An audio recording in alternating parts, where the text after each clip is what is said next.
ಕೆಲವು ನಿರ್ಧಾರನ ನಾವು ತಗೊಳಕ್ ಆಗಲ್ಲ ಶ್ರೀಕಾಂತ.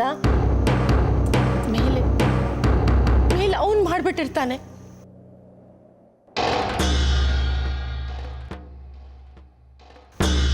ಅವನ ಇಚ್ಛೆ ಪ್ರಕಾರ ಇದು ಹೀಗೇ ನಡಿಬೇಕು ಅನ್ನೋದಿದ್ರೆ ಅದನ್ನ ಯಾರಿಂದಾನು ತಪ್ಸಕ್ಕಾಗೋದಿಲ್ಲ. ಈ ಹುಡುಗಿ ಹಣೆ ಬರ ಅಂತೂ ಅವನ್ ಕಟ್ಟಿಟ್ಟು ಬುತ್ತಿ ಅನ್ಸತ್ತೆ. ಇದರಲ್ಲಿ ನಮ್ ಯಾರ್ದು ಕೈವಾಡ ಇಲ್ಲ ಕಣೋ.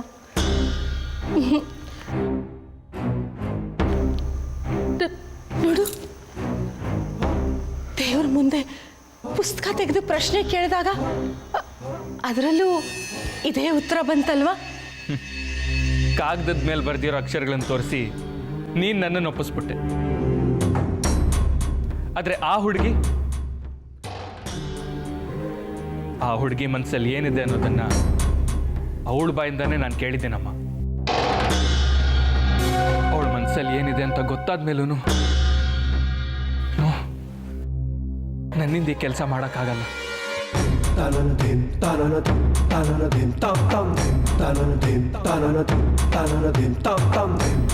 ಅಮ್ಮ, ಇದು ಮಕ್ಕಳಾಟ ಅಲ್ಲ ಅಮ್ಮ. ನಿಮಗೆ ಆ ಹುಡುಗಿ ಒಂದು ಗೊಂಬೆ ಆಗಿರ್ಬೋದು. ಅದೇ ನನ್ನ ದೃಷ್ಟಿಯಲ್ಲಿ ಅವಳಿಗೂ ಒಂದು ಜೀವ. ನಿನ್ನ ಹಾಗೆ ಮನಸ್ಸು ಇದೆ.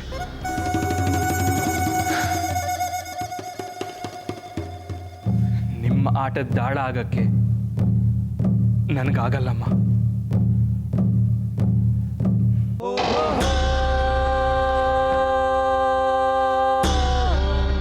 ಒಮ್ಮೆ ನಿರ್ಧಾರ ಆದ್ಮೇಲೆ ಮುಗೀತು. ಇದನ್ನ ಬದಲಾಯಿಸಕ್ಕಾಗಲ್ಲ. ನೀ ಮಾಡ್ಲೇಬೇಕು. ಆಗಲ್ಲ.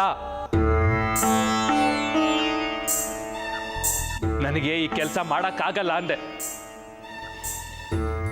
ಇದು ಆಗೇ ಆಗತ್ತೆ ಎಂದೆ. ಇದು ಯಾರಿಂದಾನು ತಡೆಯಕ್ಕಾಗೋದಿಲ್ಲ. ನಿನಗಷ್ಟು ಕಷ್ಟ ಆದ್ರೆ ಹೋಗಿ ಹೇಳ್ಬಿಡು. ನೀನು ಅವಳು ಅನ್ಕೊಂಡಿರೋ ಸುರೇಶ ಅಲ್ಲ, ನೀನು ಒಬ್ಬ ಜಮೀನ್ದಾರನ್ ಮಗ ಅಂತಾನು ಹೋಗಿ ಹೇಳ್ಬಿಡು.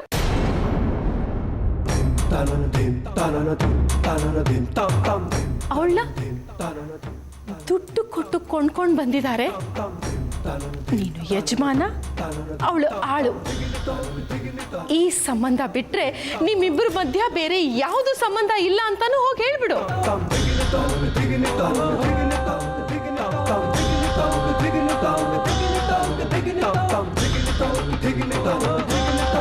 ಹೋಗು.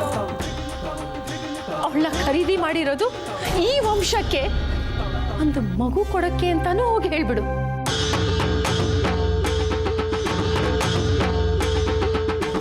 ಆಗ ಎಲ್ಲ ಸಮಸ್ಯೆಗಳಿಗೂ ಪರಿಹಾರ ಸಿಕ್ಬಿಡುತ್ತಲ್ಲ. ಅವಳು, ನೀನು, ಶ್ರಾವಣಿ, ನಾವೆಲ್ಲರೂ ನೆಮ್ಮದಿಯಾಗಿರ್ಬೋದಲ್ಲ. ಸುಖ ಸಂತೋಷ ತುಂಬಿ ತುಳುಕತ್ತಲ್ಲ. ಇವನ್ ಕೆಲ ಆಗಲ್ವಂತೆ. ಪಾಪ ಆ ಹುಡುಗಿ, ನೀನೇ ಸುರೇಶ, ನೀನೇ ಅವಳ ಗಂಡ ಅಂತ ತಿಳ್ಕೊಂಡು ಅಲ್ಪ ಸ್ವಲ್ಪ ಸಂತೋಷನಾದ್ರೂ ಅನುಭವಿಸ್ತಿದ್ದಾಳೆ. ಅವಳಿಗೆ ನಿಜ ಏನಾದ್ರೂ ಗೊತ್ತಾದ್ರೆ ಭೂಮಿಗೆ ಇಳಿದೋಗ್ತಾಳೆ.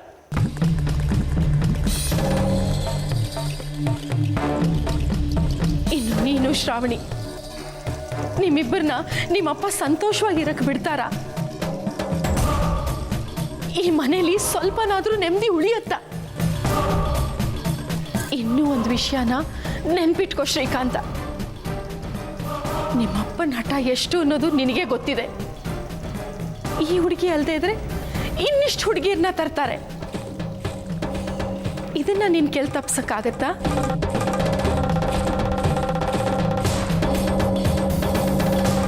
ನೋಡು, ನಾನು ಹೇಳೋ ಅಷ್ಟು ಹೇಳಿದ್ದೀನಿ. ಇನ್ನೆಲ್ಲ ನಿನ್ನ ಕೈಯಲ್ಲಿದೆ.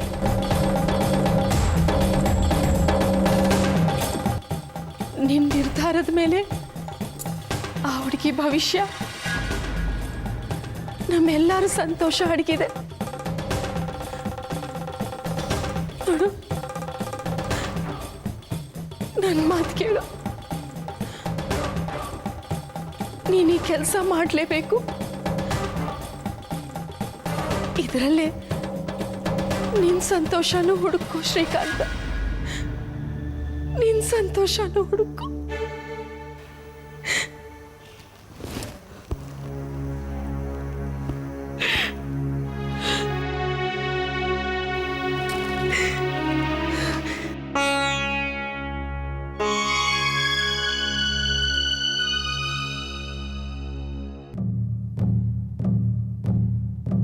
ಅವನಾಗಲ್ಲ ಅಂತಿದ್ರು ಅಮ್ಮ ಯಾಕೆ ಅವನಿಗೆ ಅಷ್ಟೊಂದು ಒತ್ತಾಯ ಮಾಡ್ತಾ ಇದ್ದಾರೆ?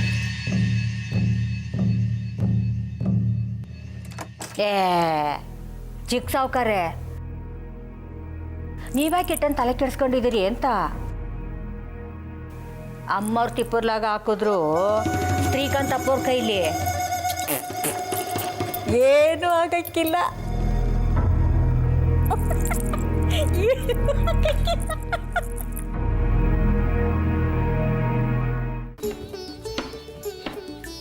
ತಮಣ್ಣ, ಎಲ್ಲ ಅಡುಗೆಗೂ ಖಾರ ಎಣ್ಣೆ ಎರಡೂ ಕಡಿಮೆ ಹಾಕು.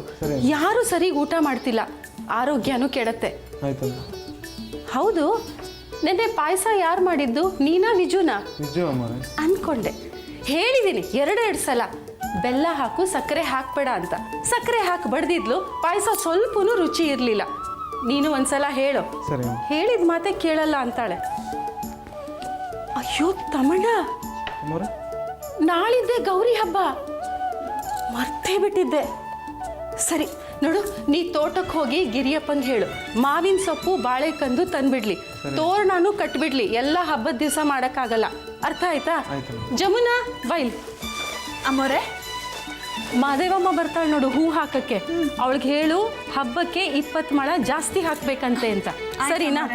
ಆಮೇಲೆ ಬಾಯಿಲಿ, ಹಬ್ಬಕ್ಕೆ ಹೊಸ ಲಂಗ ಬ್ಲೌಸ್ ಹೊಲಿಸ್ಕೊ, ಅದು ಎಷ್ಟಾಗುತ್ತೋ ನಾ ಕೊಡ್ತೀನಿ. ಆಯ್ತಮ್ಮವ್ರೆ. ಹಾಂ, ನೀನು ತಮಣ್ಣ ಪ್ರಸಾದಕ್ಕೆ ಎಲ್ಲ ಅಣಿ ಮಾಡು. ಬೆಳಗಾಗತ್ಲು 4:15 ಎದ್ದು ಮಡೀಲಿ ಪ್ರಸಾದ ನಾನೇ ಮಾಡ್ತೀನಿ. ದೇವ್ರ ನೈವೇದ್ಯಕ್ಕೆ ಇಡಬೇಕು. ಸರಿನಾ? ಇನ್ನೇನೋ ಮರ್ತಿದ್ನಲ್ಲ.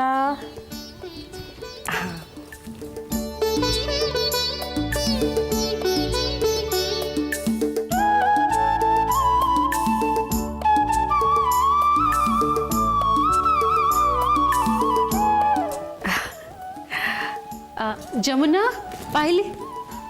ಅಮ್ಮೋರೆ, ನೋಡು, ಶ್ರಾವಣಿ ಕೋಣೆಗೆ ಹೋಗಿ ಇದನ್ನ ಶ್ರಾವಣಿಗೆ ಕೊಡು. ಯಾರಿಗೆ ಕೊಡ್ತೀಯಾ? ಸಾವಣಿ ಚಿಕ್ಕಮ್ಮಂಗೆ. ಹಾಂ ತಗೋ. ಅಮ್ಮೋರೆ, ಇದ್ರಾಗ ಏನೈತೆ? ನಿನಗೆ ಯಾಕೆ, ಹೇಳ್ದಷ್ಟು ಮಾಡು, ಹೋಗು. ಆಮೇಲೆ ತಮಣ್ಣ, ಹಬ್ಬಕ್ಕೆ ಅರ್ಚಕರಿಗೂ ಬರಕ್ಕೆ ಹೇಳ್ಬಿಡು. ಸರಿನಾ? ಈಗ ಈ ತರಕಾರಿ ಹೆಚ್ಚಿರೋದು ಯಾಕೆ? ರಾತ್ರಿ ಊಟಕ್ಕ? ಸರಿ, ಸ್ವಲ್ಪ ಕಡಲೆಕಾಳು ನೆನೆ ಹಾಕು, 2 ಸೇರಿಸಿ ಕಾಯಿ ರುಬ್ಬಾಕಿ ಹುಳಿ ಮಾಡೋಣ. ರುಚಿಯಾಗಿ ಮಾಡು, ಎಲ್ಲರೂ ತಿಂತಾರೆ. ಅರ್ಥ ಆಯ್ತಾ? ಆಯ್ತು. ತಮಣ್ಣ, ಖಾರ ಎಣ್ಣೆ ಜೊತೆಗೆ ಉಪ್ಪು ಸ್ವಲ್ಪ ಕಡಿಮೆ ಹಾಕು. ನಿಮ್ಮ ದಣಿಗಳಿಗೆ ಕೋಪ ಜಾಸ್ತಿ.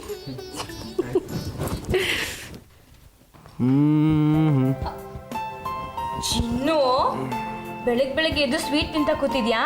ಎಷ್ಟು ಸಲ ಹೇಳಿದ್ದು ನಿನಗೆ ಊಟ ತಿಂಡಿಗೆ ಮುಂಚೆ ಸ್ವೀಟ್ ತಿನ್ನಬಾರ್ದು ಅಂತ? ಹೋಗು, ಜಾಣ ಮರಿಯಲ್ಲ. ಚಂದ್ರಿ ಆಂಟಿ ಕೈಲಿ ಹೋಗಿ ತಿಂಡಿ ತಿನ್ನಿಸ್ಕೊ, ಆಮೇಲೆ ಇಷ್ಟು ಸ್ವೀಟು ನೀನೇ ತಿನ್ನುವಂತೆ. ಜಾಣ ಪುಟ್ಟ, ಹೋಗು.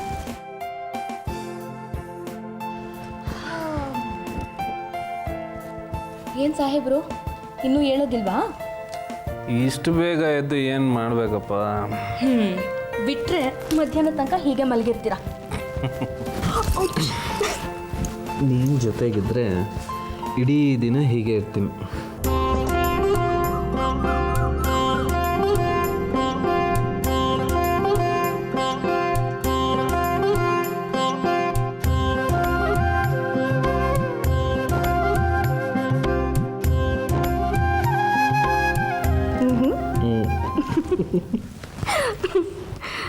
ಹೊತ್ತೆಷ್ಟಾಯ್ತು ಗೊತ್ತಾ?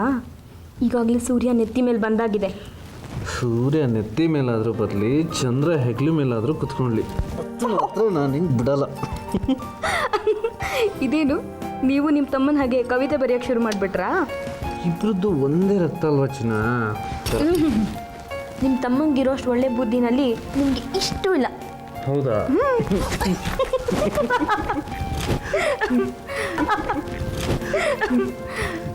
ಈಗೇನು ನೀವೆದ್ದೇಳಲ್ವಾ? ನಿಮ್ಮನ್ನು ಹೇಗೆ ಎಬ್ಬಿಸ್ಬೇಕು ಅಂತ ನಂಗೆ ಚೆನ್ನಾಗಿ ಗೊತ್ತಿದೆ. ಹೇಗೆ? ಈ ಥರ ಅಲ್ಲ, ನಿಮ್ಮಪ್ಪ ಒಂದೇ ಒಂದು ಗರ್ಜನೆ ಹಾಕಿದ್ರೆ ಸಾಕು, ಇವಾಗ ನೀವೇ ಎದ್ದೇಳ್ತೀರ. ನೀನಿಗೆ ಹೋಗೋಕೆ ಬಿಟ್ಟರೆ ಅಲ್ವಾ ಅಲ್ಲಿ ಹೋಗಿ ಚಾಡಿ ಹೇಳೋಕ್ಕಾಗೋದು? ನನಗೇನಂತೆ, ನಿಮ್ಮಪ್ಪನ ಇಲ್ಲಿಂದಾನೇ ಕೂಗ್ತೀನಿ ರೀ. ಮಾವ,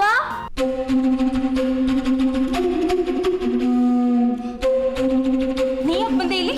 ಏನು ಮಾಡ್ತಾ ಇದೀಯಾ?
ಶ್ರೀ, ಇದೆರಡರಲ್ಲಿ ಯಾವ್ದು ಚೆನ್ನಾಗಿದೆ?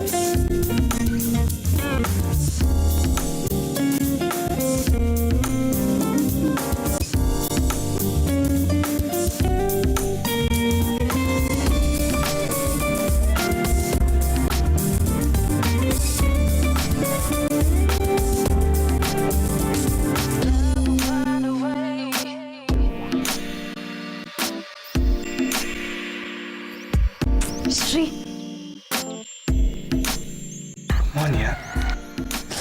ಅಪ್ಪಾ, ಶ್ರೀ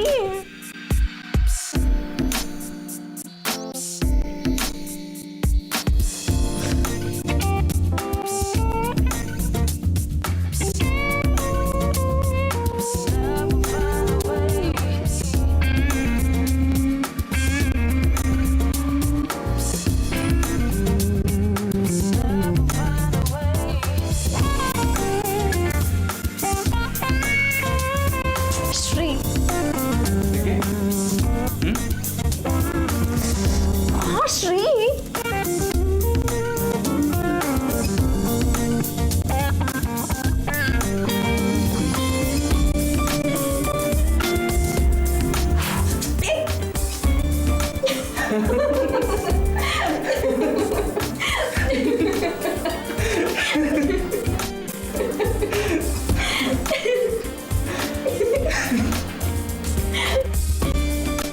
ಚಿಕ್ಕಮ್ಮವ್ರೆ,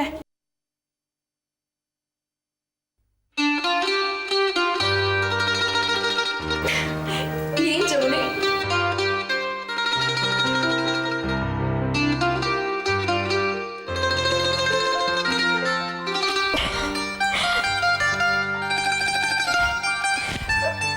ಏನ್ ಜಮನೆ? ಅಮ್ಮವರು ಇದನ್ನ ನಿಮಗೆ ಕೊಟ್ಟು ಬರಕ್ಕೆ ಹೇಳಿದ್ರು.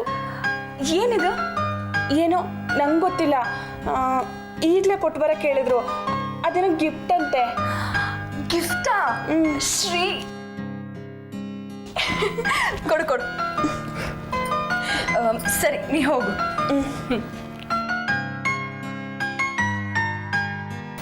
ಶ್ರೀ, ಇಲ್ಲಿ ನೋಡು, ನಿಮ್ಮಮ್ಮ ನನಗೆ ಗಿಫ್ಟ್ ಕೊಟ್ಟು ಕಳಿಸಿದ್ದಾರೆ. ಏನು ಹಾಕೋದಿದ್ರಲ್ಲಿ?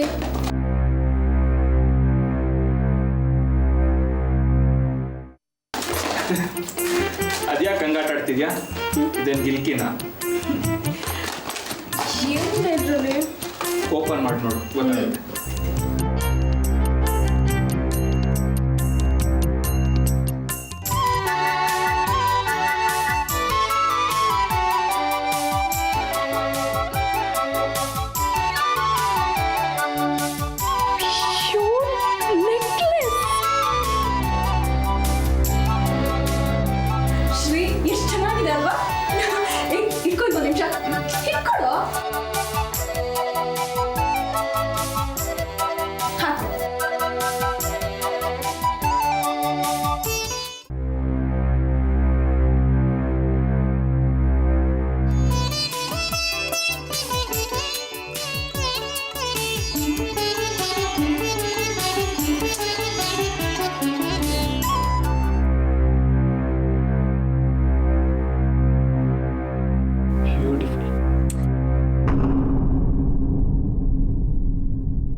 ಯಾರದು? ನಿಂತ್ಕೋ.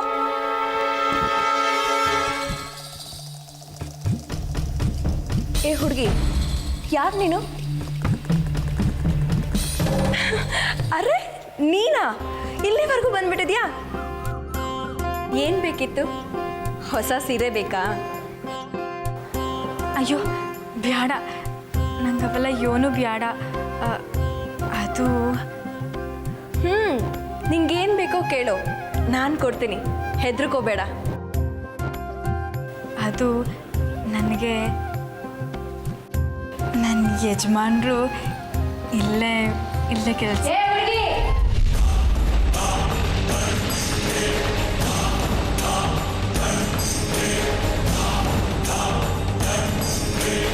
ದೇವಿ ಇಲ್ಲಿ ಗಂಟ ಬಂದ್ಬಿಟ್ಟ. ಚಿಕ್ಕಮ್ಮವ್ರೆ, ಈ ಹುಡುಗಿನ ನಾನೇ ಬರೋಕ್ಕೆ ಹೇಳಿದ್ದು. ಇಲ್ಲಿಗೆ ಯಾಕೆ ಬಂದೆ? ಕೆಳಗೆ ತಾನೇ ನಿನಗೆ ಬರೋಕ್ಕೆ ಹೇಳಿದ್ದು ನಾನು. ಏ ಚಂದ್ರಿ, ಅವಳನ್ನ ಯಾಕೆ ಹಾಗೆ ಬೈತಿದ್ಯಾ? ಇವಳು ನೋಡ್ತಾ ಇದ್ರೆ ನನ್ನ ತವ್ರ ಮನೇಲಿ ಒಬ್ಳು ಹುಡುಗಿ ಕೆಲ್ಸಕ್ಕೆ ಬರ್ತಿದ್ಲಲ್ಲ, ಅದೇ ಆ ಮೈಸೂರು ಹುಡುಗಿ. ಸೇಮ್ ಅದೇ ಥರ ಇದ್ದಾಳೆ, ಅದೇ ಬಣ್ಣ, ಅದೇ ಹೈಟು, ಮುದ್ದಾಗಿದ್ದಾಳೆ. ಆದ್ರೆ ಆ ಹುಡುಗಿಗೆ ಸ್ವಲ್ಪ ಮೆಲ್ಗಣ್ಣು. ಅವರೇ ಆ ಹುಡುಗಿ ಕಣ್ಣು ಹಿಂಗಿತ್ತ?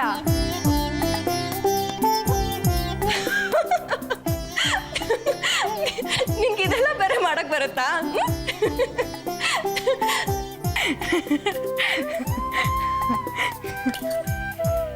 ನಿಂತ್ಕೊಳ್ಳಿ. ಯಾವೂರು ನಿಂದು? ಅವರೇ ನಮ್ದು ಕುರಿಮುನಿ ದೊಡ್ಡಿ ಅಂತ ಬೆಟ್ಟದ ಮ್ಯಾಕದೆ. ನಮ್ದು ಪುಟ್ಟ ಹಳ್ಳಿ.